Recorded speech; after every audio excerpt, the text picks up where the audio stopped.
tous ceux qui ont été rachetés par le sang précieux du Seigneur Jésus, de toute race, de toute tribu, de toute langue, tous peuvent recevoir et jouir de cette espérance.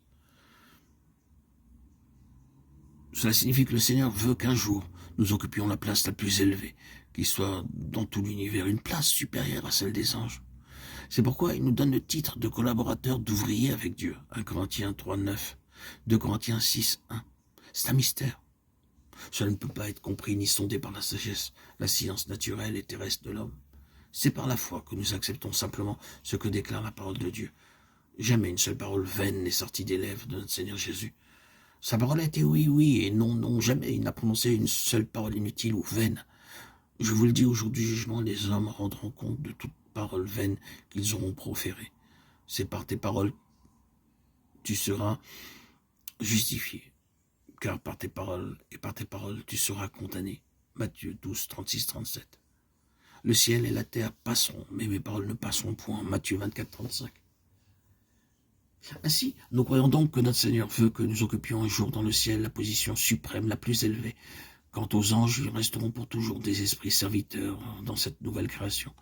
Parce que les croyants sont aux yeux de Dieu de plus grande valeur que les anges. Les anges furent créés, tandis que les croyants sont rachetés à grand prix par le sang précieux du Seigneur. Le Seigneur Jésus dut donner tout ce qu'il possédait afin de devenir notre sauveur. Comme nous le dit la parole de Dieu, il s'est fait pauvre afin de nous enrichir. Il s'est dépouillé lui-même afin de donner sa plénitude. C'est pourquoi il est en train de nous préparer dès ici-bas en vue d'un très grand ministère dans l'éternité.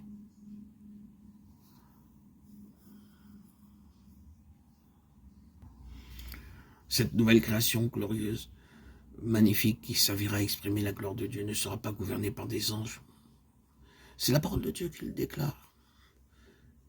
Mais à ceux qui sont les rachetés du Seigneur Jésus-Christ par son sang précieux, c'est à cela que sera accordé le privilège d'être les gouverneurs de cette nouvelle création. Tous ceux qui sont rachetés par le sang précieux peuvent dès maintenant jouir de cette même espérance. Et ils chantaient un cantique nouveau en disant « Tu es digne de prendre le livre et d'en ouvrir un des sceaux. Car tu as été immolé et tu as racheté pour Dieu par ton sang des hommes de toute tribu, de toute langue, de tout peuple et de toute nation. Tu as fait d'eux un royaume et des sacrificateurs pour notre Dieu. Et ils régneront sur la terre. » Apocalypse 5, 9, 10. Dieu agit pour faire de nous des collaborateurs, des associés, des compagnons, des participants de son œuvre. Il ne veut pas seulement nous pardonner nos péchés, mais il veut faire de nous ses compagnons, ses associés, ses amis, liés à son œuvre. La plupart des gens s'imaginent que le salut, c'est de recevoir le pardon des péchés, puis de vivre tant bien que mal sur cette terre, et plus tard d'avoir une place au ciel. Mais ceci, en fait, n'est qu'une infime partie de ce grand salut, car nous avons un très très grand salut. Comment échapperons-nous en négligeant un si grand salut? Hébreux 2:3. C'est un grand salut.